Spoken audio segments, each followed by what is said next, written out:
Recording. It's live. I'm so ready. Let's go. I'm gonna get. Yeah, it has for the podcast, not necessarily for us, and we'll explain that in just a moment. Hello and welcome back to the HH Gaming Podcast, brought to you by Hellhades.com. Today I'm joined again by co-host of the show, Paul, and we're going to be talking about all things going on in Raid Shadow Legends at the moment. Now, one thing that I do want to touch on just before we start is that last week we did record a podcast. It was ready to go out, and unfortunately, the sound on coming from my microphone was so blown out, I just couldn't put it out. So I do apologize that we didn't have a podcast last week. And the week before that, I was actually ill with COVID. So it's been a couple of weeks now since the podcast has gone out. But rest assured, we are still uploading. We are still recording. We're still alive. Yeah, whether you guys end up hearing the finished product or not. Now, we are hoping that my mic quality is a little bit better today. We tested it, didn't we? We tested it, but you never know. No. Computers and all. As Paul said, literally just before we started recording, my computer seems to have a mind of its own at the moment, especially when it comes to my audio. I don't know if it's a problem with my XLR or, it's probably something as simple as I've got a cable loose somewhere. But if you looked underneath my desk, it is just a spaghetti junction of cables everywhere. I've got so much tech hooked up to this computer, it is insane.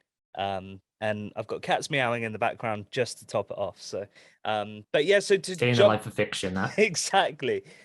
So to start things off, I mean, how have the past 2 weeks been for you in Raid? Have you done the fusion? How have you been finding it? Yeah, I've done the fusion. I think the what I would say with this fusion is surprisingly it was a lot harder to get the summon rush fragments in. I think it seemed to be very heavy. And I think Hellhades has said he was surprised that he didn't seem to have all the fragments he thought he did. So there was something weird going on there. I think but a it lot was of people very got caught out by the it's a bit weird. It was very, very summon rush heavy. I mean, I think 40 out of 115 you had to summon. It used all my shards to do it.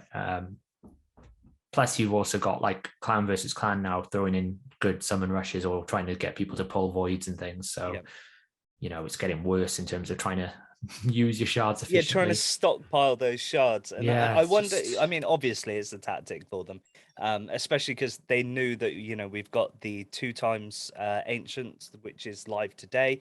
This video is actually going out on Sunday, but the 2 times will be going out at the same time, going on at the same time. There's all these big events in the calendar, and then they're mixing it up with these huge 10-time events midweek. And then during the 10 times that are happening every other weekend, they're tying them into fusion requirements and then making the requirements almost so high that you need to rinse everything that you've managed to save up for the past month anyway. And I don't think it's a bad thing, because like I've seen people say, we need a break on fusions and stuff. But actually what you quickly find, I think a lot of people would go, well, there's no fusion. What are we doing? Yeah, there's nothing to do. What do I use my energy for? I can level some champions, I can do some masteries. Okay. Yeah. Every once in a while, it's nice to have some mastery time. But ultimately, the fusion calendars and those events kind of direct you to, right, today you're going to put your energy on Dragon. Today you're going to put your energy on Fire Knight, which I think is a good thing. Yeah, I think as well as that, though, if you need a break from a fusion, take a break from a fusion. Just skip it. Just do the events and get some of the rewards from them, because you don't have to go for the fragments. You get a lot of rewards from these tournaments. You just pick the ones you want, so exactly. If you need legendary books, things like champion training events, because they come regularly, are great. Okay, they're boring, but they almost always include a legendary book. The training tournament that is on right now includes a legendary book for 8,000 points. Even that aside, even just doing the early stages and getting the gems, getting the energy, things like that, so that you're ready for the next fusion. Because we know these are coming every month now. Yeah, pretty on. I mean, on point. We get them every month. I mean, nothing's confirmed there, guys. But at the end of the day, we can say that with a fair amount of certainty that almost every month we're going to get another fusion. So if you need to take a break from a fusion, take a break, still play the game. just collect all those early rewards and stockpile. And see how you go. If you manage to get enough fragments, you think, you know what, I've got enough shards and enough fragments. The event is good anyway, and I'm going to get there. Yeah, let's push for the last couple of events and get the Do it. champion. But at the same time, just don't put the stress on yourself that you almost feel that you have to do these things. They're Yeah. optional. And you know, we're lucky enough to have things like the test server beforehand with these champions coming out, so we have an idea of what the champions do. We could do a lot of mining to know the multipliers, how Exactly. effective they're going to be. So you don't have to invest all the way to get it and then realize, oh, actually it doesn't do anything for my account. Yeah, so we know the info. You can actually look at your account and you can see how much of an impact this champion is going to make to you. And if it's not, then just perhaps decide to take a month off. Absolutely. And just chill. But yeah, so you know, there's been. I mean, you skipped this fusion, right? I started to do the fusion and then got caught out by the summons. Because I think that's a lot of people. It's normally fragments are easy because they'll put like 25 to 30% in summons and then 25 to 30% in champion training. But the champion training this time had barely any fragments. We're talking 15. Normally there's like 20 on both. And you can normally earn about 125. It feels like they made it so you had to do the summons, and if you didn't do the summons, you kind of were out of luck, really. I also feel like I go into something thinking that I'm going to have the time to do it, and then you need to be on top of it. Yeah, and life has a way of making my workload exceptionally busy, exceptionally quickly. And you know, you can't really miss a day necessarily. And we've got a ton of stuff going on in the background that we can't talk about with the community, but you guys will find out about it eventually. But this is all stuff that's going to be sort of, here's us sounding like Polarium here, into the start of next year. You know, these are all projects that are massive when we're not really in a position to be able to release to you what they are. One of them hopefully will be before Christmas, so stay posted for the information on that one. But the other in particular, which is really demanding a lot of my time at the moment, is probably not going to be until March, April time next year. So just kind of bearing in mind that, yes, we play Raid Shadow Legends. Yes, we own a company that's based around Raid Shadow Legends, but actually what we're trying to do is build our company's future as well as the present, I guess. So myself and Hellhades and Paul, obviously you're getting involved in some of these projects as well. We're trying to put things in place so that we've got longevity and also, you know, interesting things to work on. We're fortunate enough to be in a position that, I guess, where we are has opened a lot of doors in terms of talking to different developers, different projects and stuff like that. So is you know, why not take the opportunities while they're there and see where we can go with them. So obviously we'll share more about that in the future, but it's just time for me at the moment is, I guess, pretty tight. And I thought I was going to have the time to be able to put into the fusion, and I started doing it, and then I hit the wall with not having the shards to summon. And I'll be honest, I don't mind spending in the game. In fact, actually, I encourage people that if you can afford to spend in a game, spend a little bit, because it supports the development of the game. That being said, I can't justify spending on a 10. So £100 per it's just a bit too much, really, isn't it? It's silly. I don't mind buying the monthly pack. I don't mind buying the gem pack, but these and the Halloween packs were very good. Yeah, and I think for a seasonal event, we actually had a lot of good things. The ghost offers. This is some of the stuff we talked about in the hidden podcast that will never come to the light of day. Yeah. I mean, the offers are really good. About the Halloween offers, basically, wasn't it? They were really good. I mean, I personally bought they did like a premium and a basic one, and it was like 5 legendary books and a bunch of void shards for basically the same price as the normal void shard pack. I was like, yeah, that's not a bad investment. Yep. I needed legendary books. It was void shards going on for like double times or something. I think it was Siffy or something like that. It's not so bad. Yeah, I think these fusions don't require you to spend if you plan ahead, but if you've kind of got drawn into all their mad schemes about trying to make you pull shards, then you will find it difficult sometimes. I think the biggest problem that I found is that I planned to do the fusion, but I didn't prepare to do the fusion. Yeah. So I was running. And you weren't playing really before those months, were No, you? So you didn't have the normal things that people have, which is like a stockpile of shards. Well, that's the biggest thing. Like I was running into these events, and I either had the option of using the resources that I gathered over the past 2 weeks, or buying them. And the problem is, if you rely on buying them to actually achieve the required number in those tournaments, is exceptionally bad value for money. And the packs that they put out are just dire. I mean, we're doing a summon event tomorrow night, which we're actually going to be doing on Twitch. Unfortunately, this podcast will go out after that event's actually taken place, but we'll be promoting it anyway on social media just so people are aware. But we're doing an event within our clan where we're basically doing like a competition, a bit like Lady H versus Hellhades with shard pools, but we're doing it internally within our clan. My plan was to spend a little bit of money just because it's a fun event to get involved with the clan in. Yet today, all I'm seeing is shard packs. Expensive packs. It's shard packs, which I mean, don't get me wrong. If I was interested in the legendary books and the gems and things like that at this point, then maybe I'd see the value in it. But I just want shards. I mean, the double ancient pack is not terrible. And I suppose what always happens is the Friday packs are worse than the Saturday packs. Yeah, always tends to be, because obviously they want you to buy the worst things first, then you might buy the better ones when you think, well, I've already spent, pure psychology. Yeah. But yeah, I mean, my current offer is 2 packs for $100. It's never going to happen. I can't justify spending $100 of disappointment. Not to say that people who don't want to, if you want to spend them, crack on. That's your choice. The double ancient pack that I've got at the moment is 50 quid for 25 shards. It's the gems more than anything. Like, what you got to remember is 850. So yeah, so that will convert into basically another 11 shards. Yeah. But yeah, it's still a lot of money for disappointment, right? The pack strings tends to be the best. Yeah, that's what anyways. But even they're getting quite expensive these days. Yeah, that's what they seem to do when they come up on a new trend and people think, oh, that's a good offer. They just double down on it and make it more expensive, and it becomes, if one of those pops tomorrow in the lead up to this event on Twitch, I will get some, because I've literally got 30 shards to contribute to this challenge. I've got 2, so I'm not. So I'm going to be a participant watching rather than a person actually pulling shards. But yeah, moving on. Yeah, do you want to maybe give a rundown of because you've just put a video together on the patch notes and OML and things like that.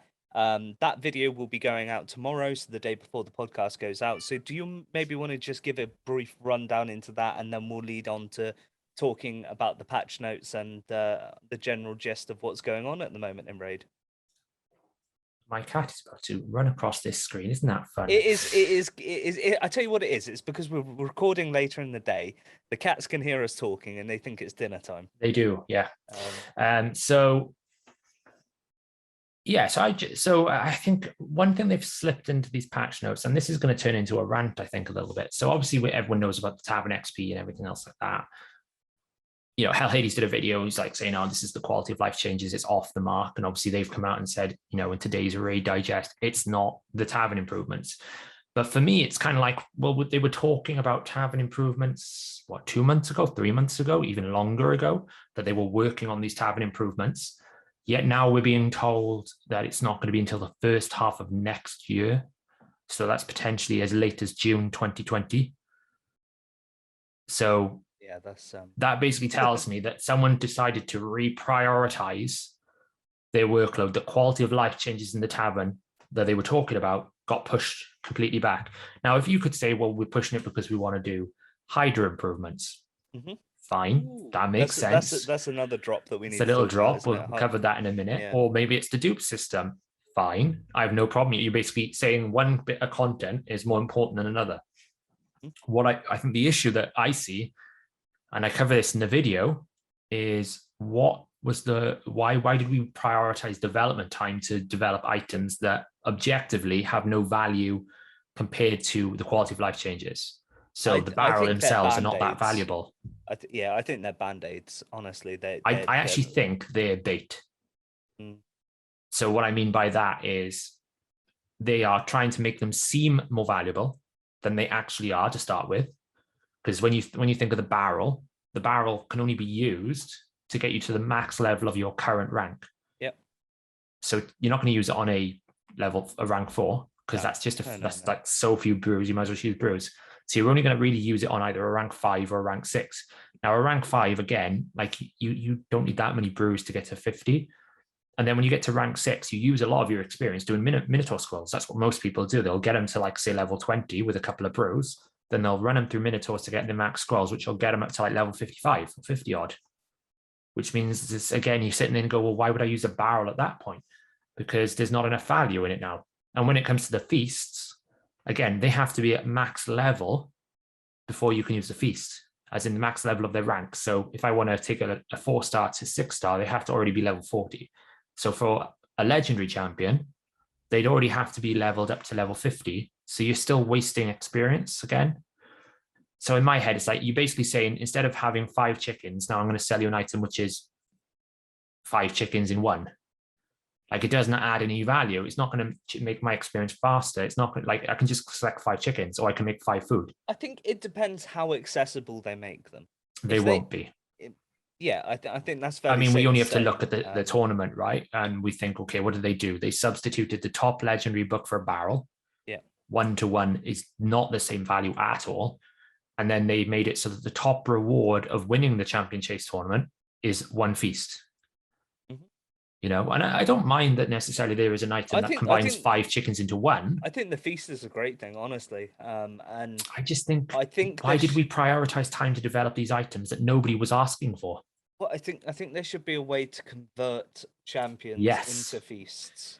If they had a system that I could take 20 brews or whatever number it is to make into a 1 XP barrel, or if I can convert 5-star chickens, 5 times 5-star chickens into a feast, then I haven't got a problem with it. But that's not what they've done. They've created a monetizable item, prioritized that over UI changes. And when we talk about, you know, dev time, is it really much more effort to have added a button that said, go to max level with as many XP brews as needed, versus creating an XP barrel? That to me tells me that actually quality of life is not what they're interested in here. It's monetization of quality of life. Right. So that's my issue with it. You know, they've basically created 2 new items that nobody really wanted to try and make, I mean, the quote they've said there, they're not designed to supersede the planned UI. They're to provide additional means to help you develop your champions a little bit faster. I mean, if you were allowed to get them, they're not really going to make me get my champions a little bit faster. They're just going to make me spend more money, which is, let's be honest, the truth. Again, I have no problem with that. I just think, like Hellhades said today, if you're going to release these types of items, do them alongside the UI, because it's not like I'm sitting here going, I have to wait 6 more months to get my XP barrel. Like, I'm not. I am sitting here going, I have to wait 6 more months now to get a UI improvement that should just be there. That isn't that complicated. You know, we're essentially asking them to do a 10 times void function update, essentially, for Tavern. So I can just press a button and maximize my XP brews. But ultimately, it comes down to what they consider quality of life to be. And they know it's a negative for them, because if they make quality of life improvements, that reduces your game time. If you're not playing as much, you're not tempted to spend as much, which means revenue goes down. Sure. So they're not going to really prioritize quality of life, I wouldn't have thought. You know, they're not going to tell you that, because obviously that would be negative. But ultimately, if they gave you an option between creating a monetizable item versus quality of life, I know which one they've picked, because they've just shown that. Yeah. Mini rant. No, it's completely valid though, and I think, you know, that opinion will be shared across a lot of people. Personally, I just think it's a nothing add-in. It just it creates negativity. The brews kind of are nice to have, I guess. I really like the idea of the feast, but I think it's more. It's pointless unless you can actually acquire them. And we don't know how much. Well, that's the thing. They're going to be. If the only way to acquire them is to win tournaments, one, yes, I think that would give me more of an incentive to compete in tournaments, because I feel like a lot of the rewards you get for winning a tournament are pretty useless anyway. But I would use a a feast because it saves me leveling food and things like that. And one major point this is going to prove, it's a bit like some super raids. Super raids is kind of a bit more quality of life in the sense that you can complete your tournaments quicker. But what it really means is people can push points harder, which means that running and chasing tournament wins, you know, if they do another Christmas event like they did last year where there's a guaranteed champion or a champion training, if you wait that's for probably these the last things, time that good I luck. went hard on an event and I got my Sonic. Now imagine if you're at 100,000 points, the amount of investment that people were doing for that, and then one whale comes along with 12 feasts. Yeah, I think I won Sir Nick with about 50 or 60,000, but I know some tournament groups were up over 100,000 plus. Yeah. Exactly. So I think it's going to be lucky. Somebody pushed me. Somebody was pushing against me for like the first day, and then I just put so much of a lead in front of me and them that I just kind of discouraged them from even trying. And yeah. So let's also talk about Bommel. Yes, absolutely. So for a detailed breakdown, I highly recommend you watch the video that will be already out if you haven't watched it yet, because I go into detail exactly what this means. But the little bit they added onto their patch notes about a buff fix is potentially massive. We're talking potentially will kill a lot of solo comps. And the reason why that is in there, in essence, Bommel wasn't doing as much damage as he should have been doing, believe it or not. The A2 that they have bug fixed, essentially that effect where you would take like 100% more damage for each bomb that was on when a HP burn went off, wasn't working. And that HP burn acting, basically if you got a HP burn trigger, it would put that skill on cooldown. Now that they fixed that so that the passive doesn't put it on cooldown, it basically means that you're going to be potentially facing twice the amount of HP burns, and all of the HP burns now potentially are going to do a substantial amount more damage depending on how many bombs you are putting on yourself. It's taking that A2 skill from a regular 3-turn cooldown, taking it from a 5 to 6 turn cooldown, which is what was actually happening. If you go watch some YouTube videos, you'll see it. Like I watched Stu Gaming's video that he was doing on Crimson Helm at 90, and you can see that the A2 keeps ticking back to 3 turns. And when it was on cooldown, it wasn't, the passive was not applying because it was bugged. It's a bit like saying with Tormin, once he's died, his passive no longer works. Yeah. Which is not true, because when he's still frozen, that passive is still working. It doesn't put it on cooldown either.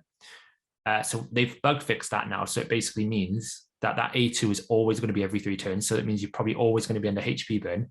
And if you've also got a bomb as well, that's going to do more damage.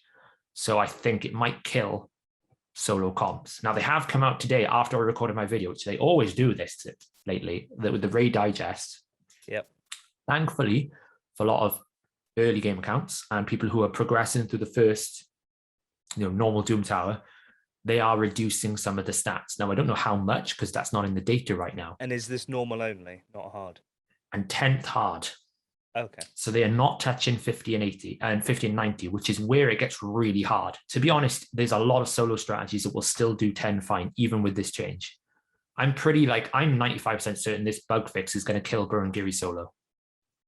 95% certain.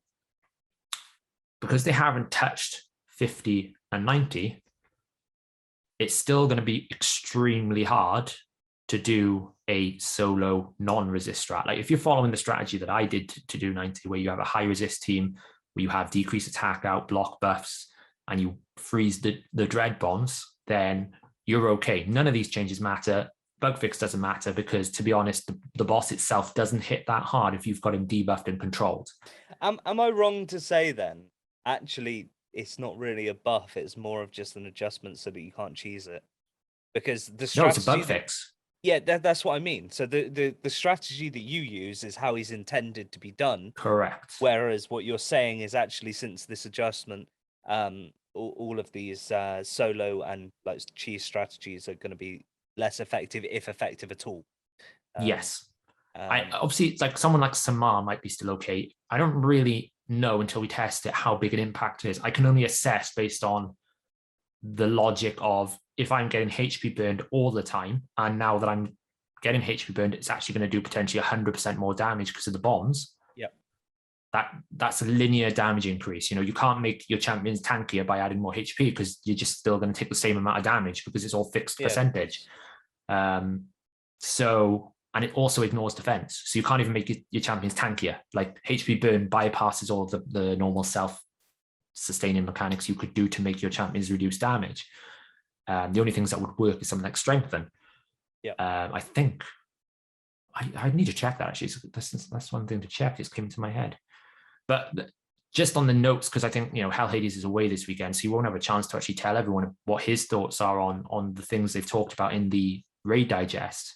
They've obviously said that they want to reduce the stats of normal and 10th hard, which is good. I think normal Doom Tower was way too difficult. And they've also made it so that the stun is a 50% chance rather than a 100% chance, which I think is also good. You were basically, if you got bombed with a stun, you were dead. It was so ridiculous. It was way too hard. Now, that doesn't really solve it for 50 and 90 because, the thing that they're saying, oh, well, we're going to make it so that bomb debuffs do more damage. It's just not going to make a difference. They could make that bomb do 1,000% more damage and it still wouldn't be a strategy that anyone could employ because you have to run attack. We know the problem with bombs is in order for bombs to work, you need to run attack. If you run attack, they're squishy, therefore they die to one hit to the bomber boss. It's like, that was like the major debate when he first came out. It's like, that's what they haven't grasped yet when they keep talking about happy it. Zone. The only way that they could make that work is if instead of bomb scaling off attack, it scaled off your champion's primary stat. So it could scale off defense or attack. Then it would be fine because you could release some defense-based bombs, not a problem, and still maintain attack-based bombs in arena and other places. But for this, it's not going to change the strategy of, oh, well, now I can use Lord Shazar or now I can use War Mother because they just made War Mother squishier by reducing the defense. So you're not going to bring someone who basically will take 2 hits from Bommel and die just because it does like 1,000, I think it does 200% or 100% more now. They're going to have to almost make that 3,000% for it to even be close to doing damage. Just because of its HP. I actually ran a deflection set, and this is me nearly finishing my rant for this podcast. I ran a deflection set on my Vrask.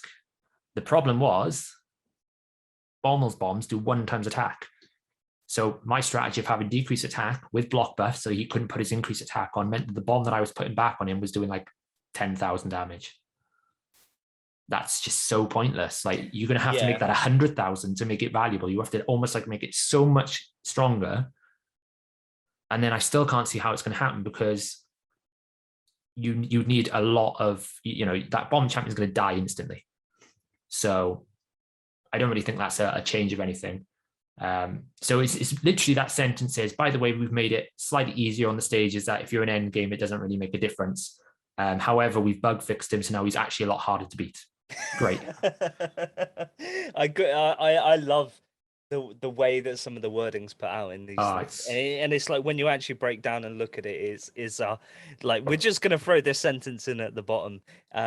It's a bit like when they put out the note saying, oh, just so you know, we are still going to release a patch, but we're not going to tell you what's in it. And it's just this little footer that they put at the end. They're probably loving it. They're like, what can we do to really rile up the community this time? I would say the bug fix is right, because if the boss is not doing what it was intended to do, but then it asks the question of like, if that's the case, that he was actually as hard as he was, and he wasn't even doing the damage he was intended to do, he's overtuned.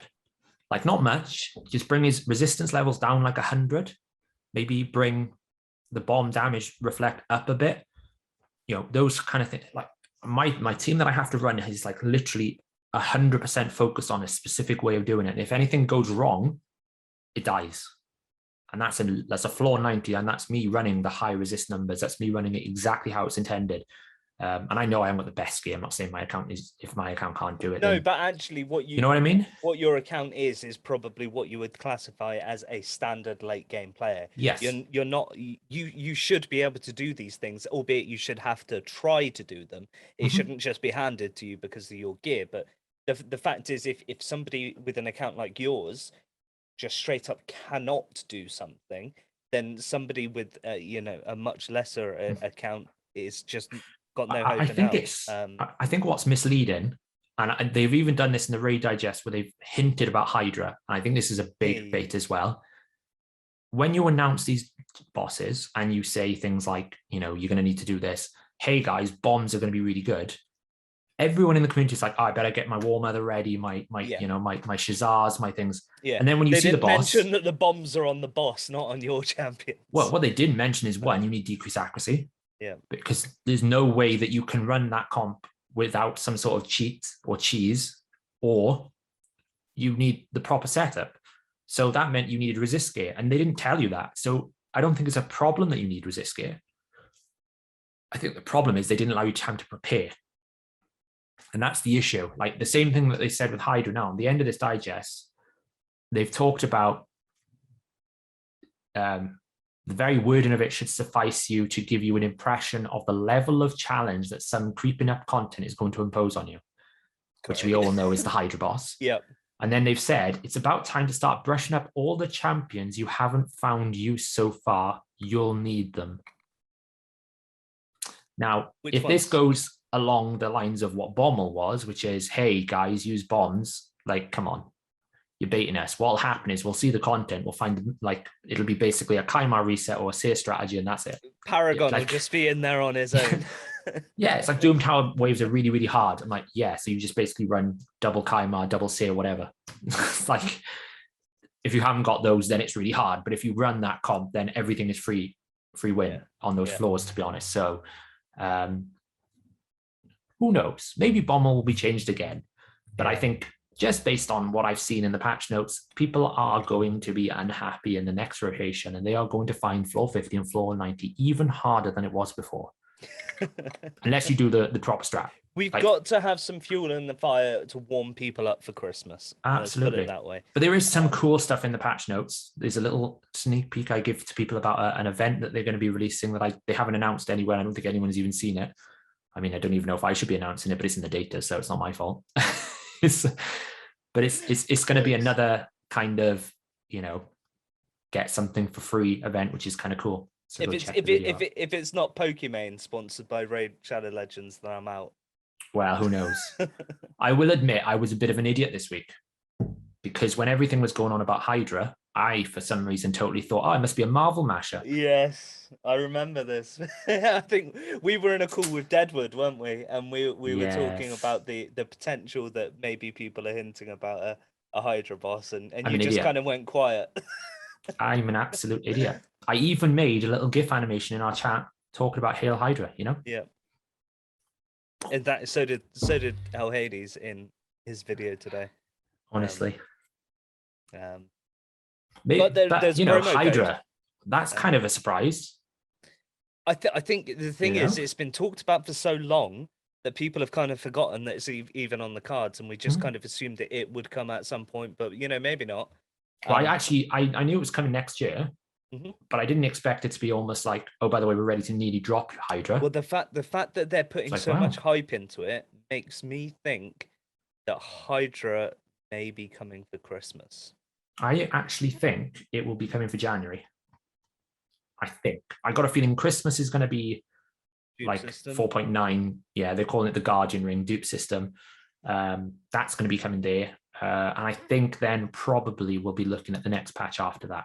Yeah, maybe. Because it seems to be almost, we haven't really seen any what's next. Normally by now we would have had some sort of like, well, I think hey guys, this is what it's going to look like a little bit. Yeah, I think that's why we're not getting a digest, because I think we're going to get a what's next video.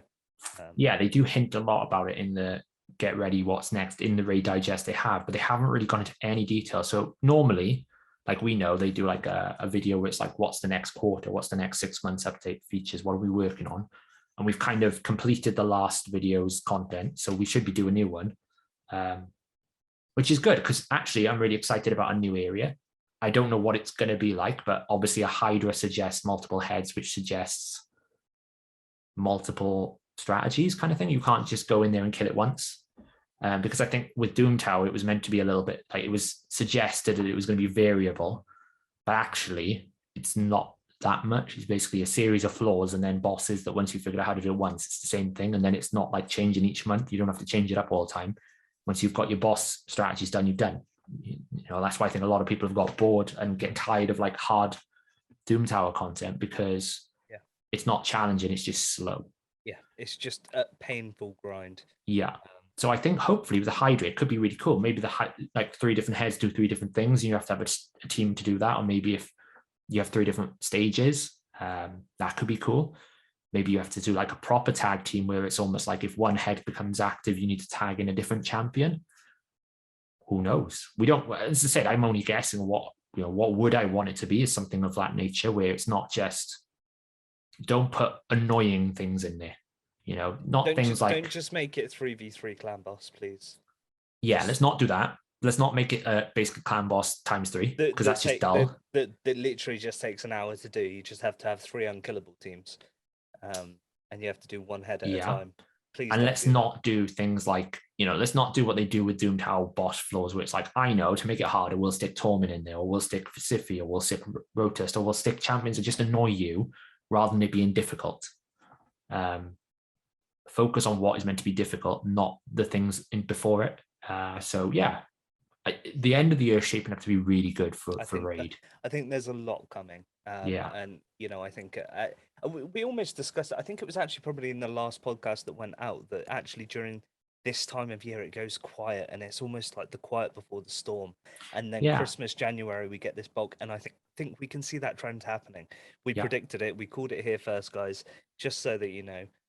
We know everything. Yeah, we've seen it before, and it's this like lull that then leads up into something big is coming. Yeah, because last year's Doom Tower, right? We knew it was a bit quiet. A couple of months, people were saying, where's the content? What are we doing next? We're bored of this. We need some more. Then it was like Doom Tower into the next thing, to the next thing, and then a new rotation. And it was really good. Lots of things to do. It kept us busy. Then they started dropping tons of champions to try and almost like expand the pool and give different options. Some of them good, some of them bad. So yeah, it depends. Like, it would be nice to start seeing some different effects in the game rather than just the standard, like, make them, instead of making the champions hit harder or be tankier, some different effects, like the fact that Eternal Dragon and things like Dark Fate, where it takes a copy of your champions, those types of things makes the encounters interesting. Yeah. Don't just make it difficult through stat. Like, let's face it, Bommel is difficult not because of his mechanics, but because of the raw stats that they've given him. Well, I think a new clan boss is going to keep people busy for a while.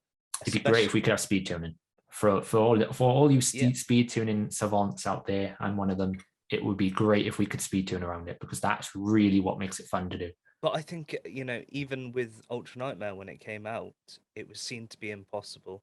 And then people started tuning and things like that. And I think that's what we just need, something to keep people busy for a little bit, while they prepare whatever the next thing is. And again, it's something where it's going to be competitive, because that's the other great thing about Clan Boss.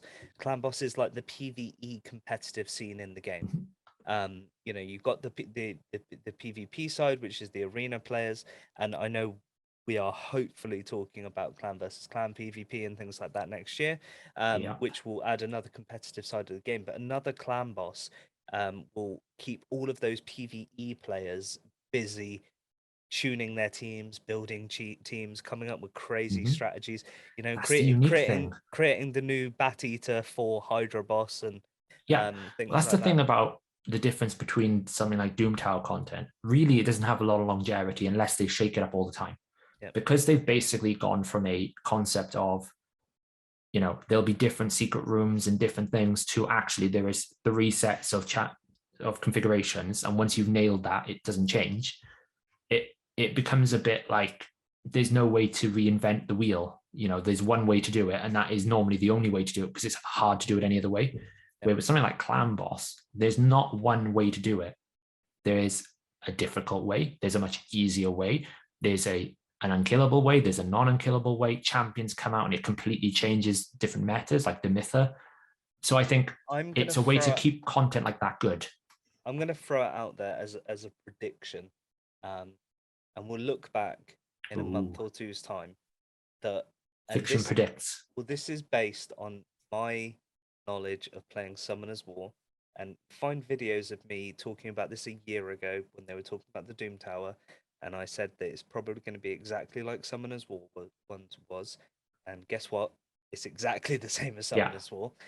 I think that the Hydra boss is going to be equivalent to raids in Summoner's War, where you have to go in with 3 teams in total, you plus 2 of your clanmates teams, and you all have a head each, and you have to kill it. And that is literally what happens in Summoner's War right now.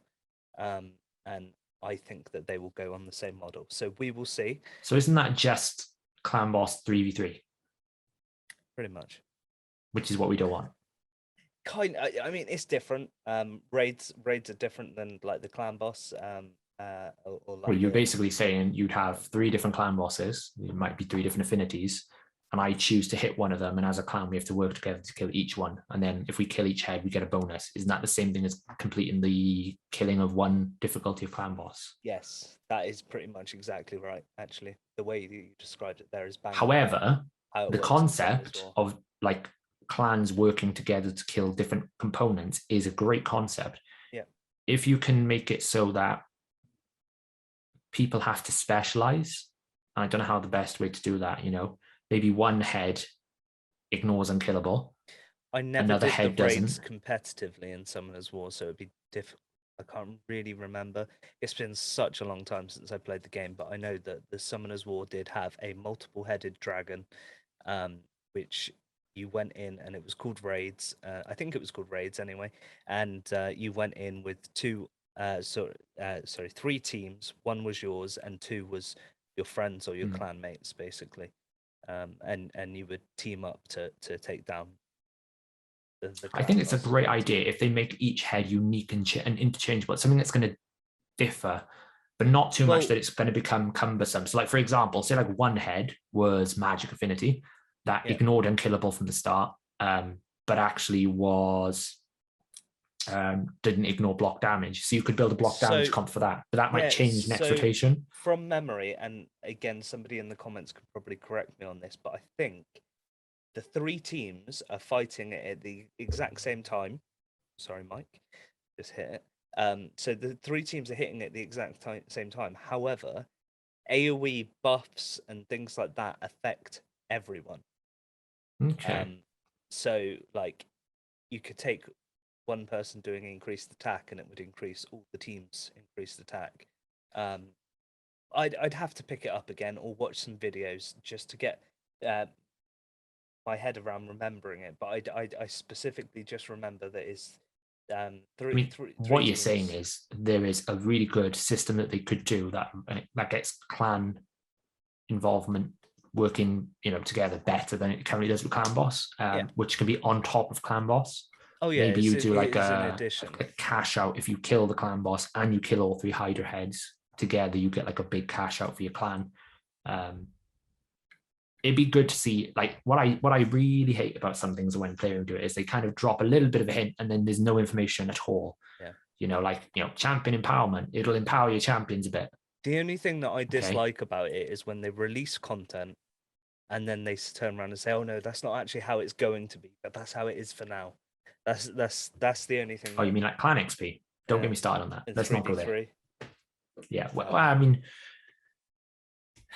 the thing about 3v3 is it just shouldn't be called tag team. If you don't call it a tag team, there's nothing wrong with what it does, other than people don't like it because it's boring or difficult. But then a lot of people don't like Platinum Arena, and to be honest, Gold Arena is just farming. Now that they've done the auto attack focus thing where it starts it automatically onto the next one, it's not too bad, but it is just basically like farming gold for medals. It's not like it's competitive. And I think they've kind of understood if they wanted to rebuild that, it would be a lot of wasted time to actually get you somewhere where they could just build a new system that's a bit more intuitive and a bit more clan versus clan in that sense. Because I think they've recognized that clans like working together better than one person fighting another person. Yeah, and which makes sense. I think that'll be highlighted in our shard pulling stream. The fact of how close our clan is, and that's like that across the board. We are not unique. I mean, we're pretty unique. Let's face it. But unique's a dangerous word. A good job this isn't going out until Sunday, because I'll be in a call with them tomorrow night. And the fact that I've just called everyone in the clan unique is they're unique. Yeah. Not sure if that's an insult or praise. But yeah, I think we'll probably wrap the podcast up there, because I think there's a lot of information that we've gone over there. For the guys watching, make sure that you tune into the stream. There's no point in me saying this because the stream will have already happened when this video go out. But if you did tune into the stream, I hope you Thanks for enjoyed it. watching. I will I will be putting some highlights together and recording that stream, and I'll put that out on this channel as well.